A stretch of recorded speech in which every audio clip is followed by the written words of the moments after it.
وما امروا الا ليعبدوا الله مخلصين له الدين. بسم الله الرحمن الرحيم. الحمد لله رب العالمين، والصلاة والسلام على أشرف المرسلين سيدنا محمد وعلى آله وصحبه أجمعين. إخوة الإيمان، درسيgeena maantay waxa uu ku saabsan yahay oo aan halkan uga hadli doonaa haddii ilaahay uuna waafajiyo ikhlaaska. ikhlaasku waxaa weeye camalka aad samaynayso, cibaadada aad samaynayso oo aad u samayso ilaahay oo keliya dartiisa.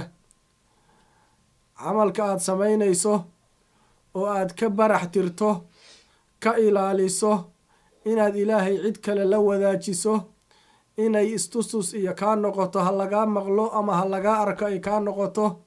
waxyaabahaas oo dhan inaad camalkaaga ka ilaaliso ayaa la yidhaahdaa ikhlaas. ilaahay subxaanahu wa tacaala wuxuu qur-aankiisa ku leeyahay: wamaa umiruu ilaa liyacbudu allaha mukhlisiina lahu ddiina xunafaa'a wayuqiimu asalaata wayu'tu zakaa wadalika diinu lqayima. oo ah macnaheedu uu yahay ilaahay dadka ma aanu farin oo lama farin wax aan ahayn inay ilaahay caabudaan.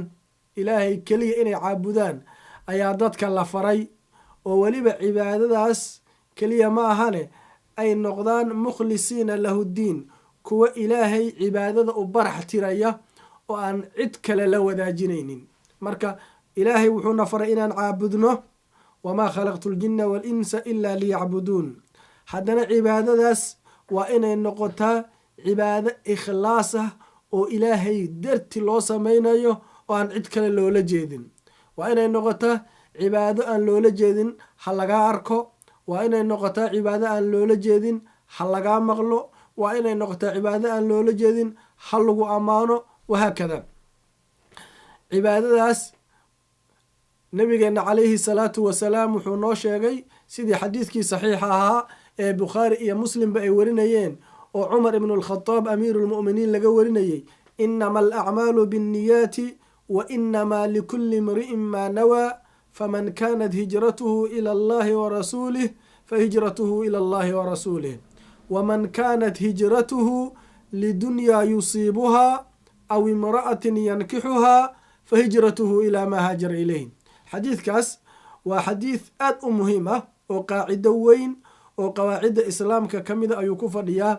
wuxuu inoo sheegayaa qofka camal kasta uu sameeya in aanu qiimo lahaanaynin oo aan sharcigu tixgelinaynin niyo la-aan. niyadaas marka la rabaa maxaa weeye? waa inuu ay ahaataa uu ahaada camalkaasi mid ilaahay u khaalisa, qalbiga aanay ku jirinin ha lagaa arka iyo ha lagaa maqla iyo cid kale ilaahay la wadaajiya, wahaakada. xadiidka qeybtiisa dambe waxay noo sheegaysaa awalul islaam waxaa jiri jirtay qofku marka uu soo islaamo ee maka uu joogo waxaa waajib ku ahayd inuu ka haajiro maka oo ahayd magaalo ay gaala haysatay.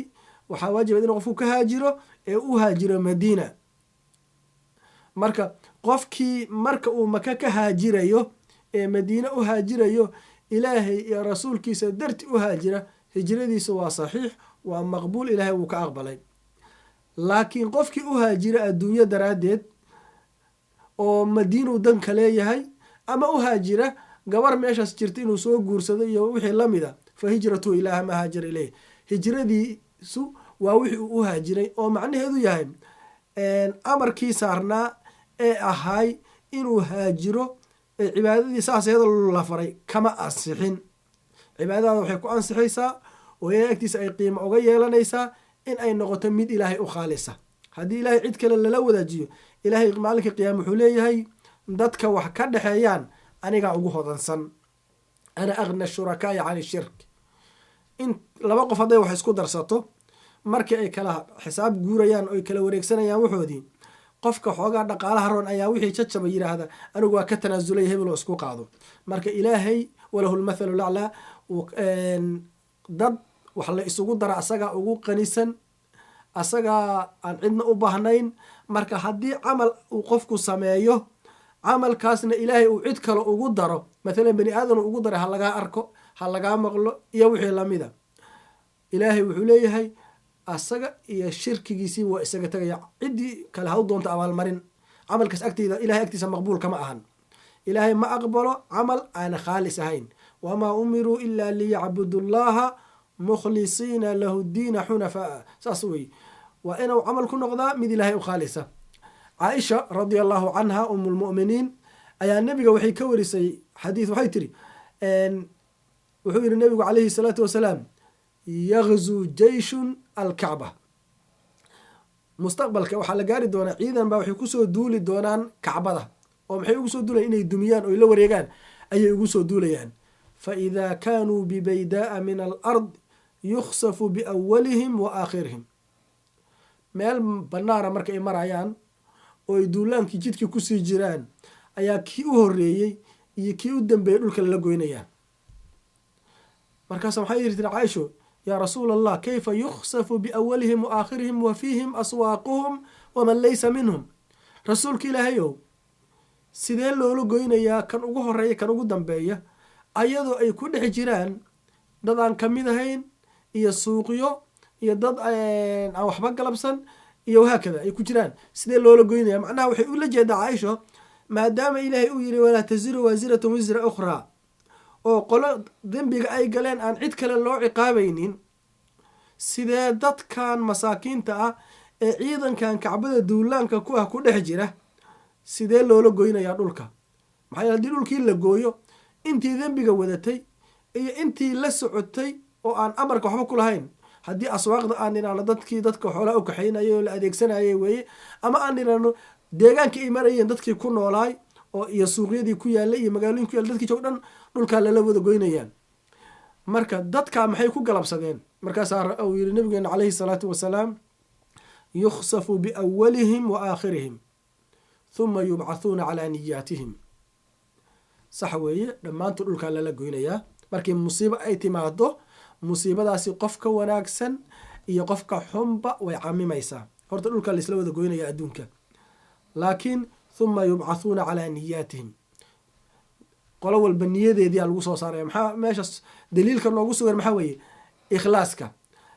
dadkii dhulkii waa lala wada gooyey, laakiin qolana niyo wanaagsan iyo islaamnimo iyo inaysan waxba galabsan, innocentnimo ayaa lagu soo saaray. ayagoo innocent ah oon waxba galabsan oo dembi la-aan ay soo baxeen. maxaa yeelay meeshay marayaan masiibada unbaa la kulantay.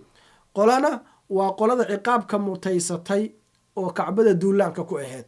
marka labadooda waxaa kala saaray oo kala soocay niyadii saafiga ahayd.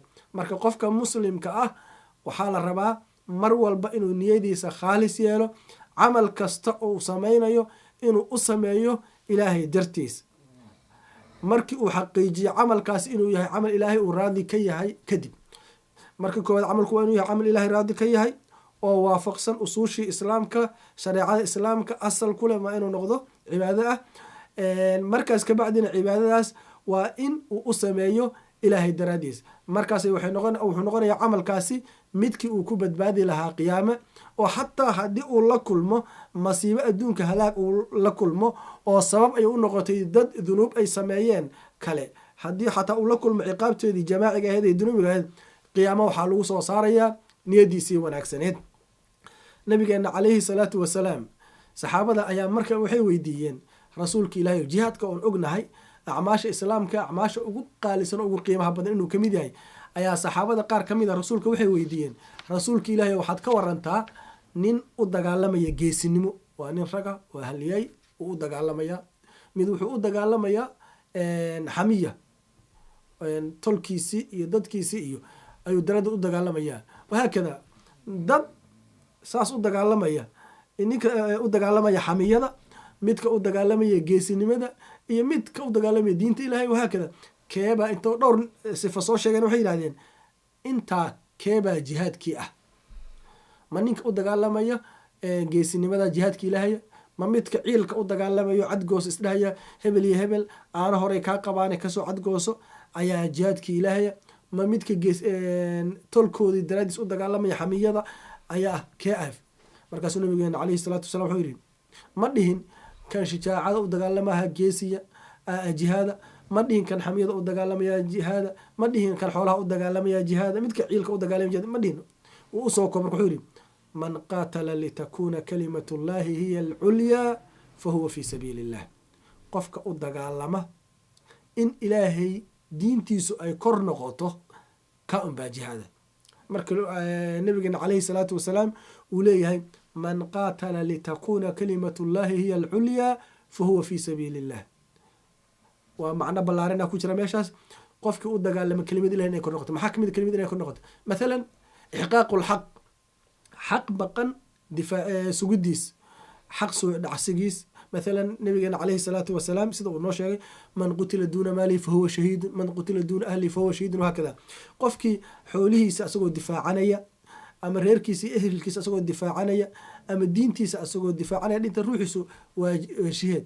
لكن محاكا لسوعيا وحاكا لسوعيا النيادة. قفكي أودا قال لما إلهي كلمة ديس، إلهي كلمة ديس محاكم إذا إن قفك مسلم كأولالك إلا الظلمين الدفاع ده وإلهي كلمة ديس.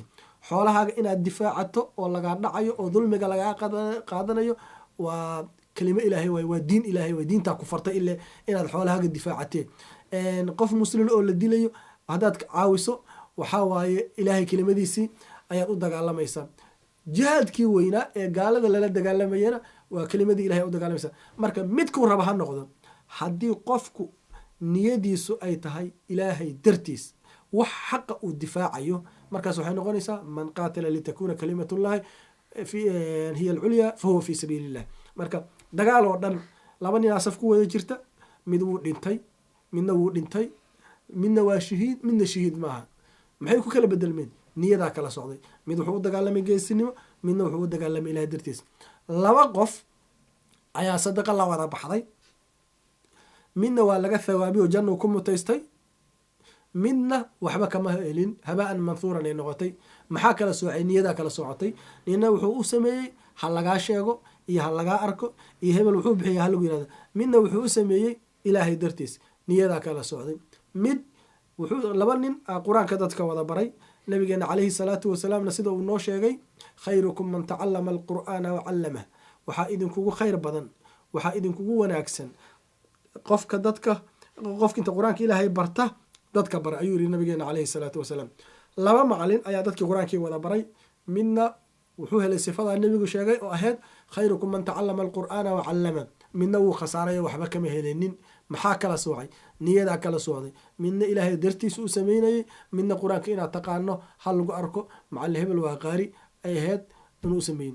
laba qof oo cilmiga dadkii wax wada bartay, midna ilaahay dartiisa uu barayay, midna ha lagaa sheego. wahaakada camal kasta oo la sameeyo haddii aanay niyadiisu saafi ahayn ee aan ilaahay dartiis loo samaynin, adduunka wuxuu u muuqdaa camal wanaagsan, laakiin ilahay agtiisa ma wanaagsana.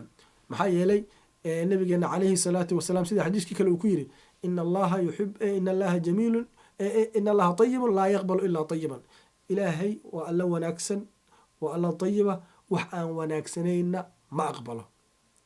ilaahay camal maqshuusha oo niyadiisu aanay asaga khaalis u ahayn oo aan daraadiis loo samaynin, ilaahay ma aqbalayo. marka acmaasheenna inay khaalis ilaahay u noqoto oo ay noqoto mid waafaqsan shareecada islaamka waa inaan ku dadaalnaa. haddii xataa camalka aan samaynayn uu aada u yaryahay, nabigeena calayhi salaatu wasalaam wuxuu dhahay laa taxqiranna min almacruufi shay-an walow an talqaa akhaaka biwajhin taliiq.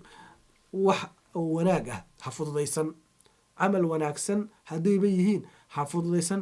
walaalkaaga oo weji furfuran aad kula kulantaba allah ka dhigay. marka camalka midka aad ku badbaadaysa ma ogid, wuxuuna ku kala fadli badan yahay, acmaasha ku kala fadli badan tahay hadba qofka samaynaya qalbigiisa iyo niyadiisa sida ay saafiga u tahay, sida uu ilaahay ugu xiran yahay, sida uu wanaag doonka u yahay, sida uu riyaha iyo istustuska iyo sumcada ismaqashiinta uu uga fog yahay, ayuu camalku ku kala qiimo bataa. marka muhiimadda waxaa weeye qofka marka uu camalka samaynayo waa inuu ka fakeraa camalkan aad samaynayso maanta waad samaysay, wuuna gudbayaa, dib usoo laaban maayo. wuxuuna u dhexeeyaa labo, inuu noqdo camal ilaahay raadi ka yahay oo ilaahay uu ka aqbalo oo aad ku mutaysato janno, iyo inuu noqdo camal ilaahay aanu kaa aqbalin oo baatil ah oo hadhowna aadan kusoo celin karin oo sidaas kugu dhaafay, oo weliba laga yaabo inaad ciqaab ku mutaysato. mathalan camalka haddaad u samayda ilaahay keyrkiis aad u samayso, cidaan ilaahay ahayn aad ugu tala gashay cibaadada, cidaan ilaahay ahayn hakaa aragto hakaa maqsho, waxaa laga yaaba inay dembi aad ku mutaysato eebana tahay laga yaabaa maahan oo xaqiiqa ah. marka camalkii adiga daahirkiisa wanaagga u arkaysay,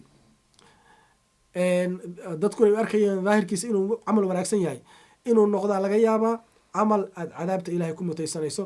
dadka qiyaamaha la keenayo oo naarta lagu hurinaya waxaa kamid ah la yihahdaa nin oo caalima iyo nin hantiilah.